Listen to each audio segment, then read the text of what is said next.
Hai mayam, ngasi mayamda NINGAMHOUKHIDRABA THAWAI hairiba wari asigi 13 suba tangkak mayamda khudol tamjage. Aduga wafam amana habliba wari asi tasingna aikhoidi filmgi script amagum tangkak naina phajana hapchavani. Mari makhong samnana tasingna marik sumna karamna but olakhiba, karamna anaba oikhibano, karamna kainakhibano, karamna nungsinarakhibano haibasingdo phajana hapchavani.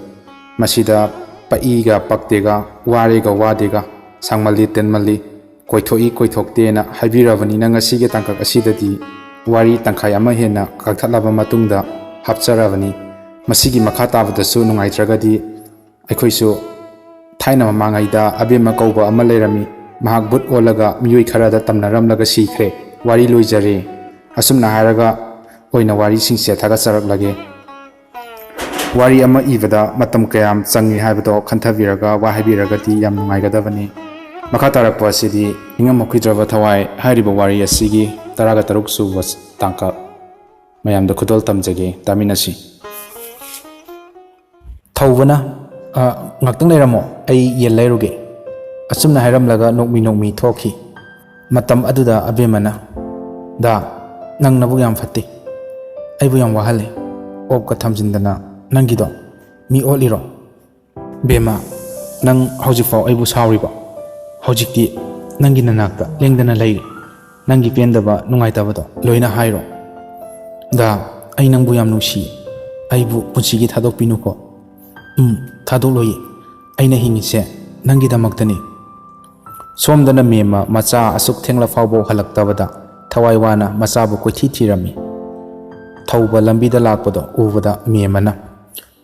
Hai thauba aikhoi atombadu nangbu ngasawai thomina khidaine hojik phau yumda halaktri noi daga lei hobro thauba khumpham khangde masado pakhatna marai tali ima nawbado nupi nate nawbado aikhoida lehobani mema thaubagi wado chingnaduna karino nangna haidubo phajana haiba yadabro mabu kadai da lehoge thauba asengbado loina haire Haima kaya da ngami ba nupi macano maha taw ngambido khangani ngasiti masamdo khudang da yetlaga haigiba khangni da namaha ima makhoi anido masa yanaduna lakpo oiramale me ma thawbagi wado tadaba makai phak launa sagatli thawbagi mayumda prap changi thawba pakhatna me magi matung illi me ma sauna thawbagi kagi thongda kanna thilli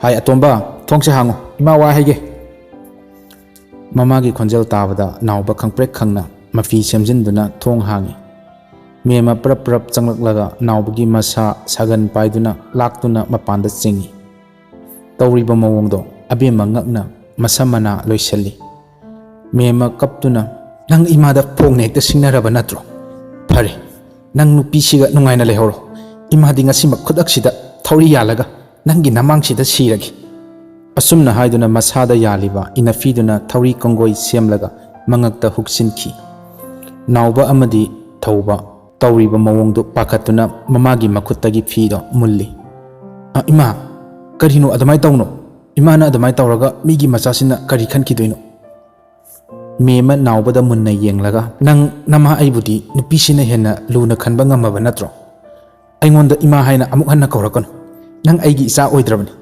ngasidagi nanga aiga mari tatnarabani khang mama hatpa macha nang ai sibagi maijurakanuk ko nang nawba mamagi makhong konduna ima ai lanjare haiduna kappi nang aigi thawai kaninglabadi nupise thuna mayumda thindoko thauba memagi akanba wadu taba ngamlaktraduna ima su nupini hojikpu magi fibamsida aikhoina mabu kamaina thilludoino ima su amukta munna khallaga yengbiyo Bemase phana pamdaba yaningdaba leiragasu mabu lawsinbiyo hai mase aigi imunggi wani nangna masida ahi apa sarakanu ima nupise migi machani mama mapa chauna leiriba tungi khalaga wangangbiyo ima khoigi imungda khut tingjinbagi haksu leijade miyoiba ama oibagi chanabi kahaningdaduna haijabani thauba sauna abemagi manakta changakhi da thauba madi kadai da lehoragi Imado yam sauba male mogi imungdo kari toba yaurageba Bema, kaim pakat kanu, ma thongan da lehobani, changlakani. Somdana nauba mama da haijai. Ima, ai mabu nungsi, mabu amukta lauksan biyoba. Aigi punsinna hingliba makhaidine. Mabu imau oina lauksin bangamoy. Aibu wa anirak su na nganghan ganu. Aina haibaduda nang taw. Karigumba ngamdrabadi, ima ngasi maksigani. Nauba mamabu warauna yengi, wa makha tabadi ngamjada, mamittagi mapi chadum tana kapi. Phari ima. Imana adu yaukrabadi. Ai mabu mayumda thiluraki. Asum haina hairamlaga nauba sangakhi. Nauba sangakpada ubada thauba amadi bema munna yengi. Abemadi kari amata khangjade. Da kari tawba yaurage. Nauba mamittagi mapidi lepa laitana tarai. Abema busu nungsi. Aduga amaromdana mamagisu thawai kaningi. Nung anigi marakta ha haibado nauba oirami.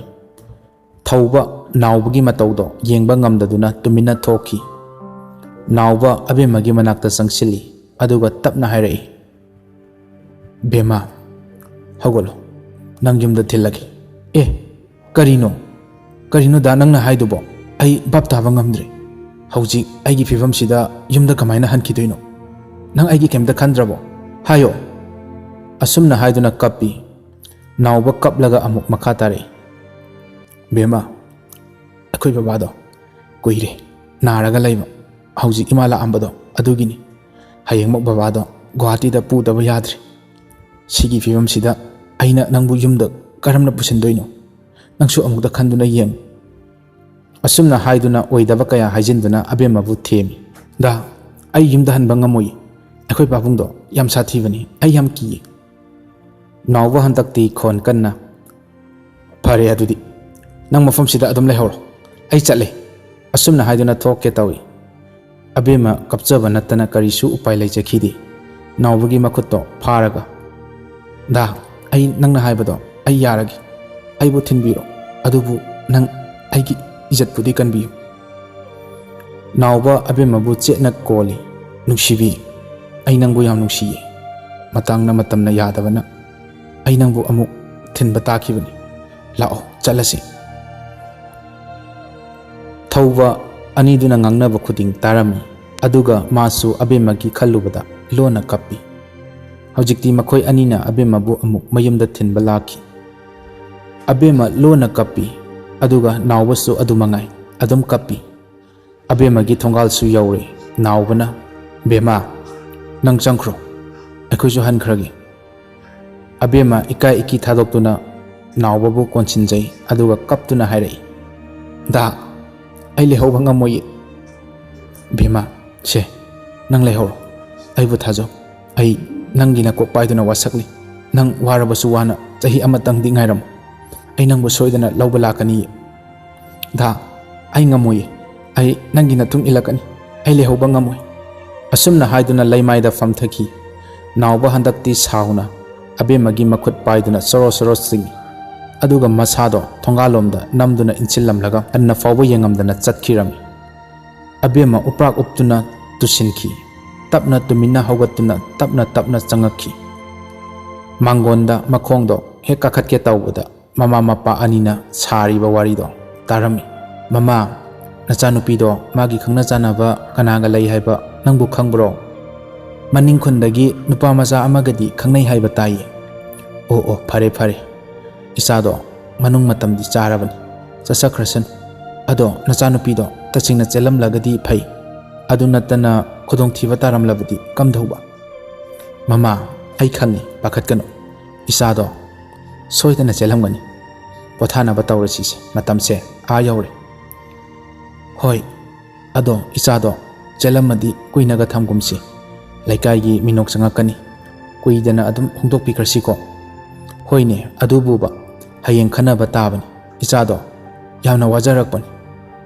Sanariba warido tabada abema machin mensanduna kapi. Thong hangu haibasu ngamdre. Pung yengubada 12 makhai taduna leiramki.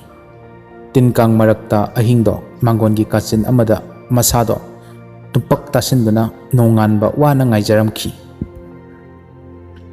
Somdana nauba amadi thauba chatminai haibagi wani. Walang kari amata ngangnade. Mana thokpa adum chatli. Haujikti mayum yaunari.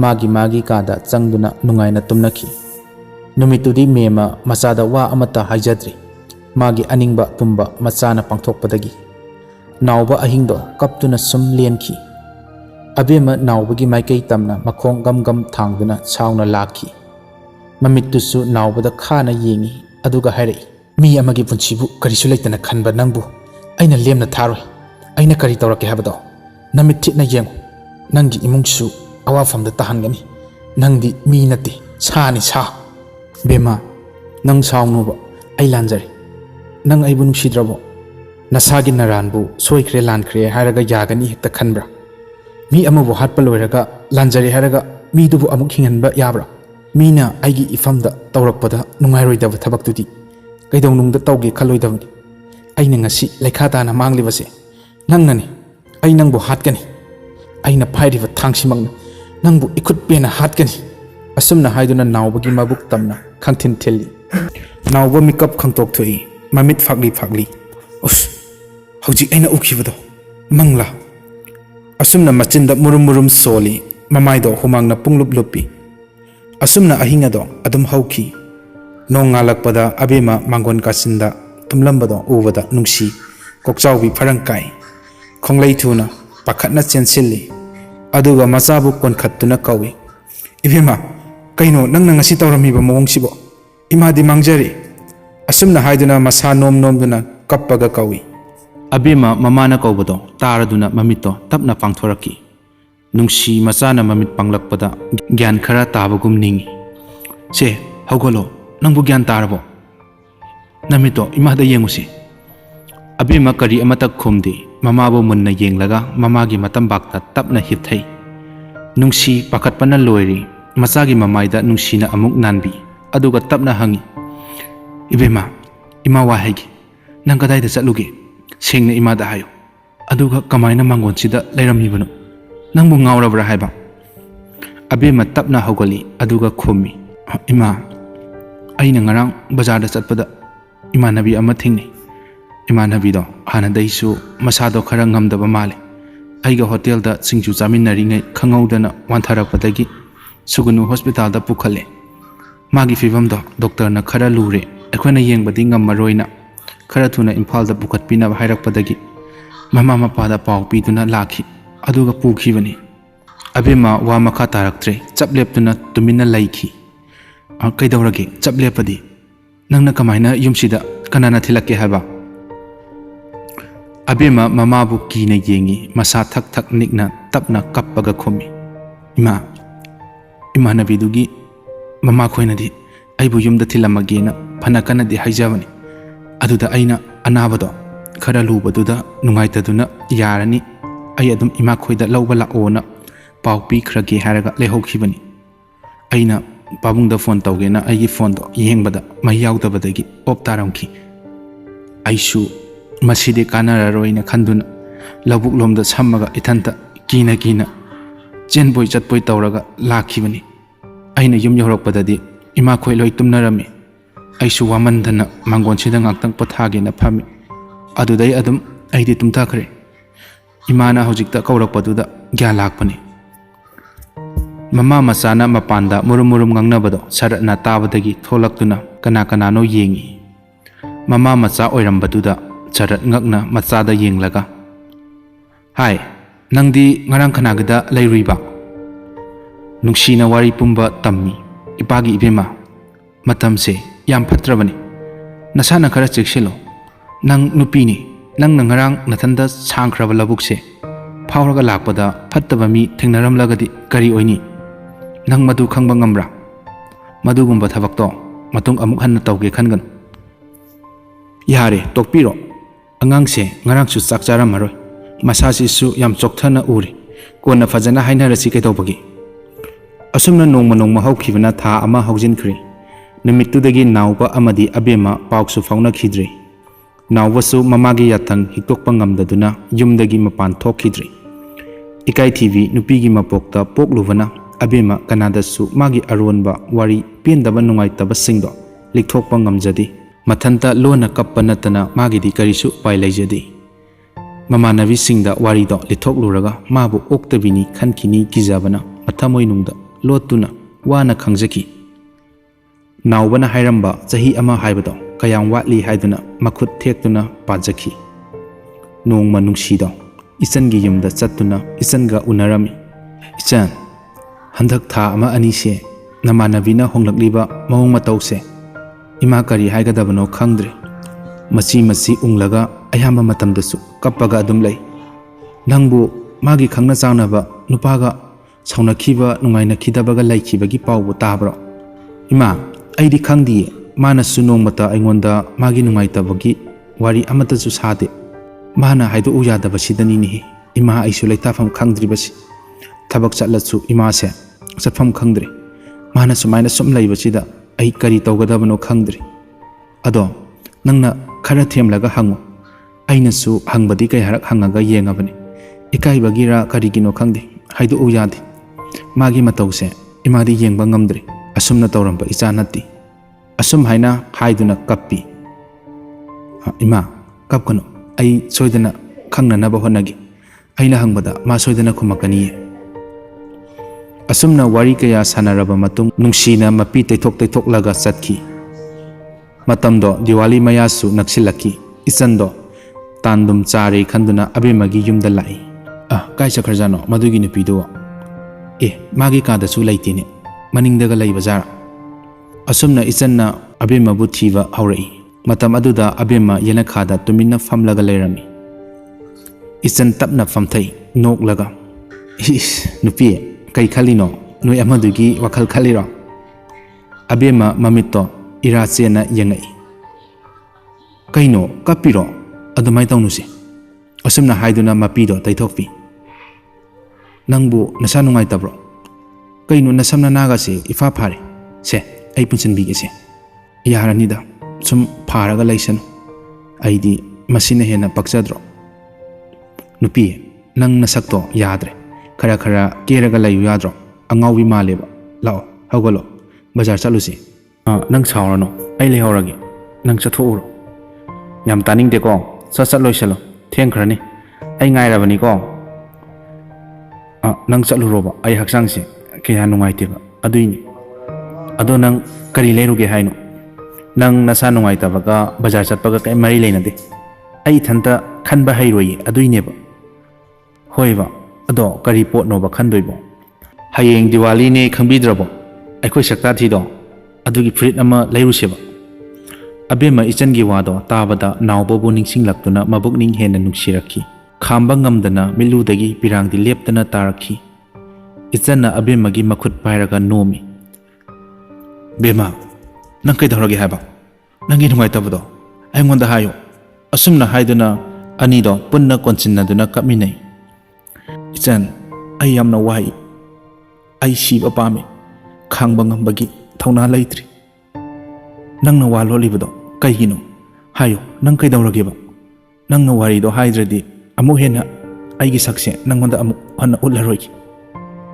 ichangi wado tabada abema kappi aduga tapna wari liba haurakhi ichansu abemana wari pumba libagi haujikti khangle abemado kapna ichanda yenglaga hairai ichan nangna haiba aina injaramabadi ngasi aina lekha tana manglibase mangjaram nang phawba khanghandana aina lona maga khangnarubagi maheidugi ngasi aina lekha taribasi farese to ado diwali numitta aikhoini magi manakta chalusi nangi damak ai leisidi wakhal chonthaganu asumna abema amadi isan bazarda chatuna nawbada pinaba diwali gift leirami diwali numini nawbagi yumda anidu lai nawba abema ubada pakhatna magi kada prap changki yumsibu nawbagi yum natabro kana mani chango sida hekta phamo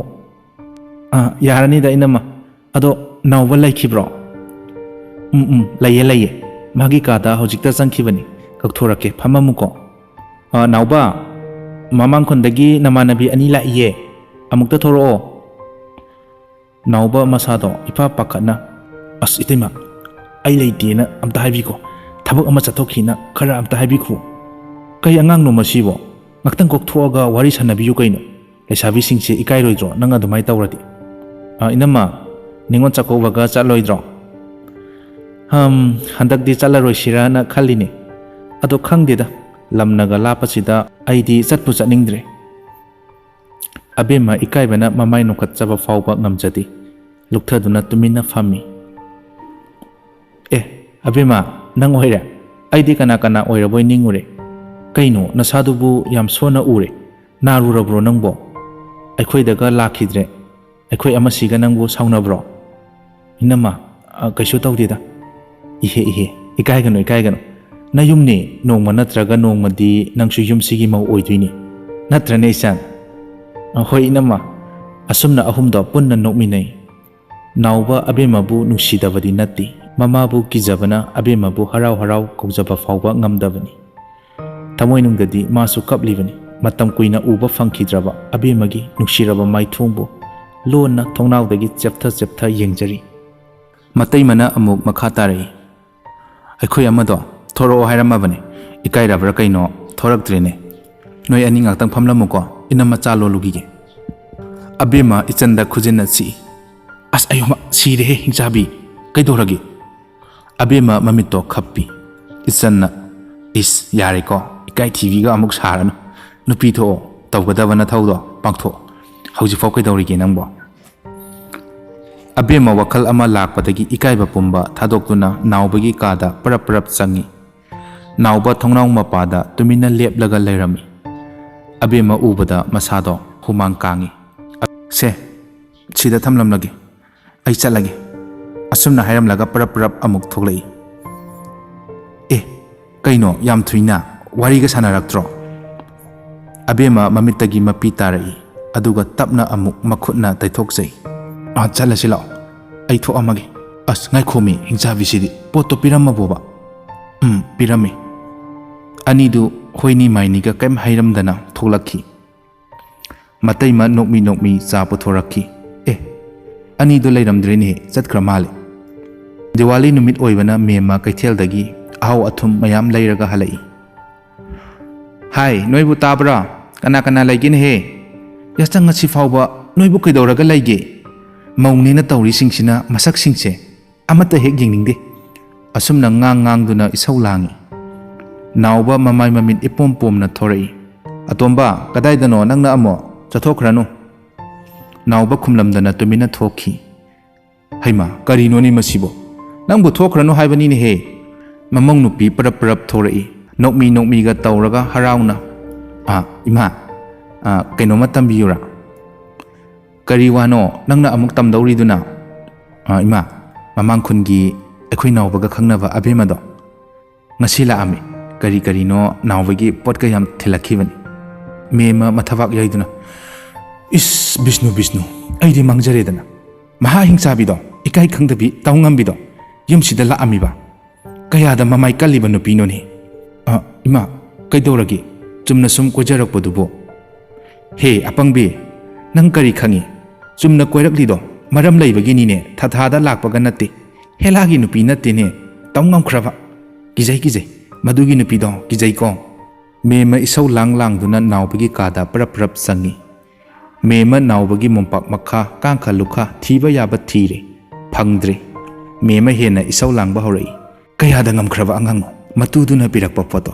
lotanaga su tawine mase handa halakizan ngasidi khangni dana maha karino mama nangna amuk ja changak pochida isauga langamisina ho nachanupa sakphajabado poklubagi mahaina natro aina ngasi isau langbi oiribase taningdeda mama nacha se chawrabani wa ngangbada nang kharadi haluko nauba numittu phana thengna pau yumda hanjindi turen mapangi khongnang makhongda tumina kaptuna lei imungi mi tumnaramlani haiba matamduda changakhi nauba numito chaksu chadri abemana magidamak piramba khudoldu munna yengduna chena konsinjaduna kappi abema naubana phone tawrakadra khanduna wana ngairi adubu naubadi tawrakhidri ahingdo kapna adum nongan khri mema naubabu hogdui hai atomba hagolo ni henangbo numise ayaure ima wa haigise numina namadi nasado fararoi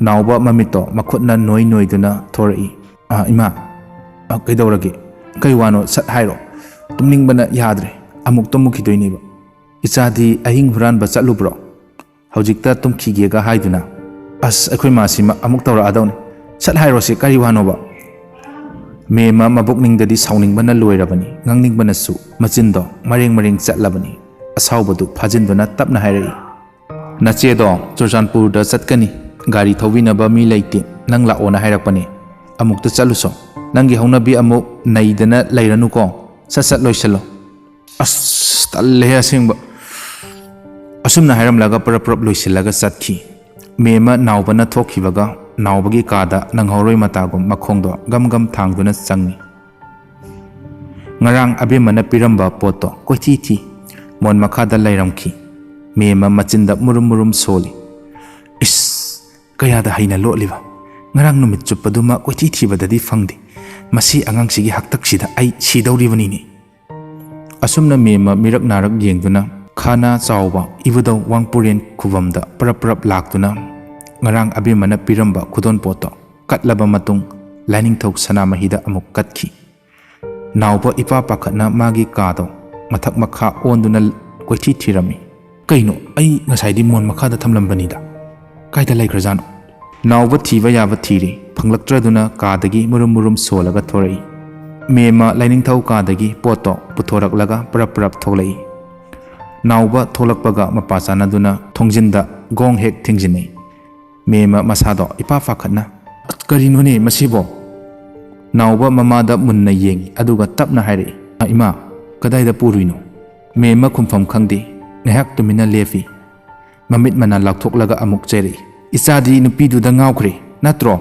se tu nangna ngasai dagi wana thiriba pose sida leire imada aina kari haikrage imana aduk yamna ngangli dubo haima aina ngangningdana nganglibro nangi na togduna nganghaliba natro nupi hingsabiduna pirakpa pose sanamahida katluribani nang kaidoge haibano nawba mamagi makhuttagi poto tap mullaga sumangda langki nangna asuna patribase karigino laithong khuding chatlaga katluso aigi inakta pusilakano asi hairamlaga magi kada nawba parap changki kankal tharaga phamungda tuminna kaptuna hipki mema wa ngangde machana tawriba mawongdo munna yengi asumna numitudagi nawba ising marik ama fawba thaktana mayada chak maru ama fawba chakhidre phamungda kaptuna asum laiki mina ngangba sakpa khumkhidre marol thoktaba mi amagum tuminna laiki mema machana numit kayani chak charaktabada pakhatuna machabu kawi atomba chak sakhom amatangdi chawni he nangbo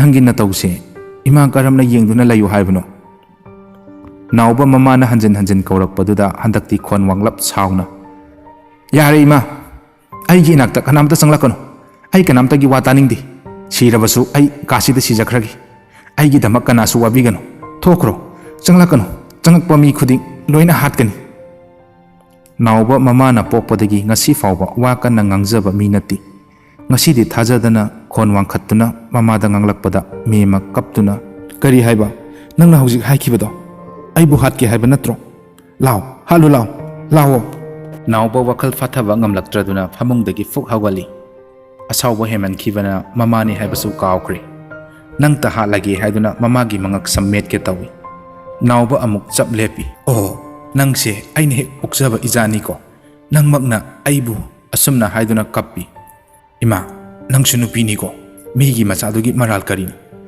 phana yaningdaba pamdaba leirabasu nasana puraklabani khanba ngamdriba karigin migi machado chanapot nati imagi mitta life devi oina khalurabo nangsu nasaningol poklibani mema machagi mamaida khupakna thage tawi nawba mamagi makhut tap phai mema kaptuna hairai kayada ngamliba nupino isase mana simjan bibadagi hojikti mama aingonda fawbo onchinduna hatke haiba ngamleba asi haiduna tengthari mataima launabadu taraduna parap changai ima kaidonarage amuk koilaw launaribudubo mema khumde makhong sangna tingthoktuna kaptuna lei atomba nang imada kai hairuge lekai mamangsida yaya nalongbase noibu ikai dabro nawba hik kaptuna iteima ayamna pendi pungning yam nusi hoine ado iteima da hayuse kari marabgino iteima numito ma ai sai yana duna chelakibani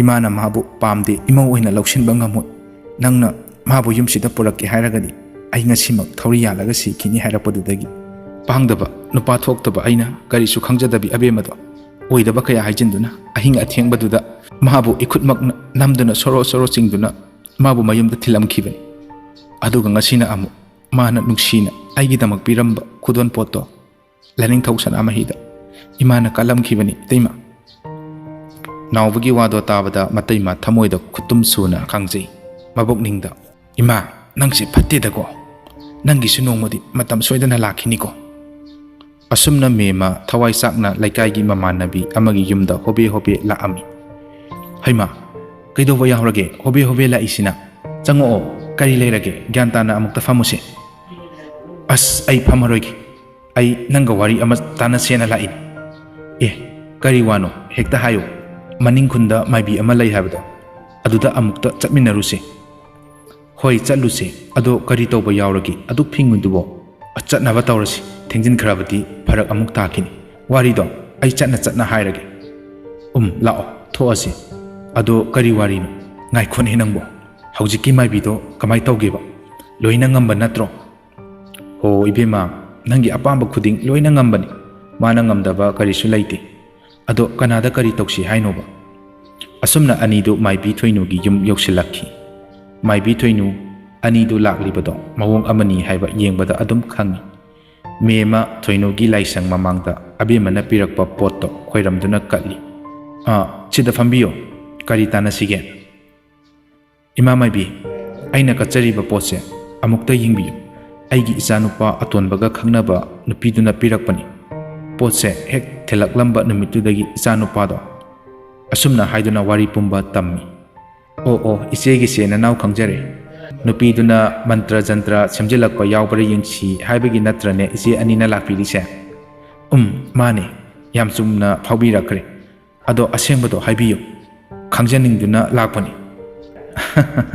iche pakhat pikhino nupi masaduna isanupado nuksiduna chumna pirakpani aina yengbada karisu yawdiye isamsamba ponida ise tashingnadi yawdeko yawdiye ichena thajabidragasu atopada adum hekta yenghanbiyo mema maibidugi manakta tapna sangsili aduga tapna hairai ima maibi aigi wasibu karamna ichena hainingba loina hekta haibiyo karimata chingnabigano mema mabokningda khanjai aibu hekta hairasirane hairagana mana aibu kari khankiba mamanabiduna kaino mema tumin leiradi nangna pami basingdo hairo yumda hanba thinkini aina hekta haibado ngamdri nangsu khara khangibani hekta haikro nangsu fare ai hairage ibema magi se samai tawbani nupiduga aikhoigi nupa machasiga amuktang khaidoknaba khara tawbidaba yadri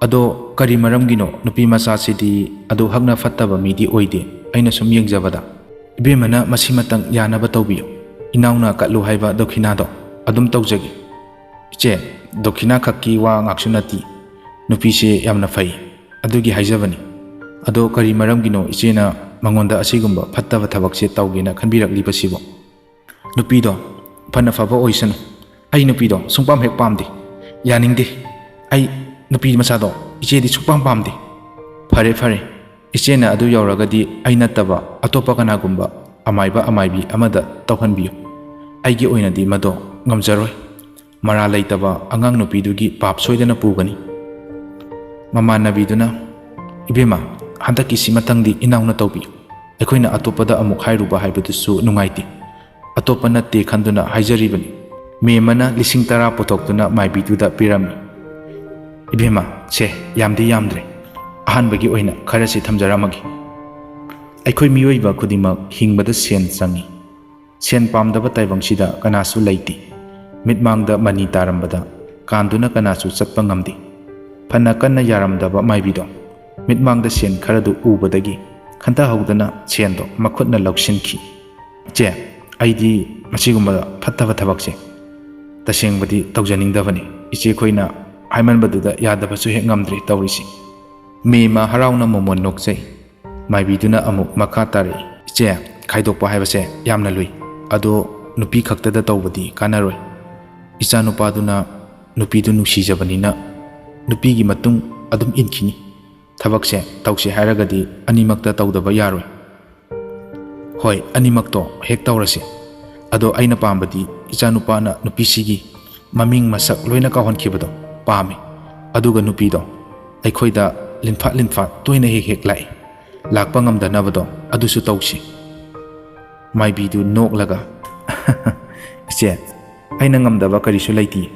Nupido sor satlaga hatpa fawba ngami. Yam nungaire adudi. Iche na haikibasingdo tawrasi. Ngasimak hekta tawbadi yaroidra ibema. Karigi yaroidani haige yaniye. Nupa masado horen numidang wairam puraga lakpiro. Asumna mema amadi mamanabi anidu noktuna harawna halakki. Hai mama, nangna kadaida amuk chatluriba anganbasida. Somdana nachasina chakmaru ama fawba chada thaktana kasida adum hiblaga laikre. Ho hiblaga lairise maram laibagi hipiba. Moi babadi karimata khangamoi. Imungsida tawriba mayamse karimta khangdana adumak lairibani moi babadi. Kari nupinuni masibo. Nachase doctor da amukta punaba taw. Asi hairamlaga Rajen thongalomda thokhi. Mema nawagi kada tumina changnaklaga fami. Atomba hawgaluni he nangbo. Ima wa haige. Ngasidagi imana nangwanda amuk hanna yelaroi. Ichagi apambado imasu yari. Hawgalosi. Nawba khumdi mabukning nungsidana kaplaga lay. Atomba nangna chada thakdana laybado. Imana nungairamgani khanbro.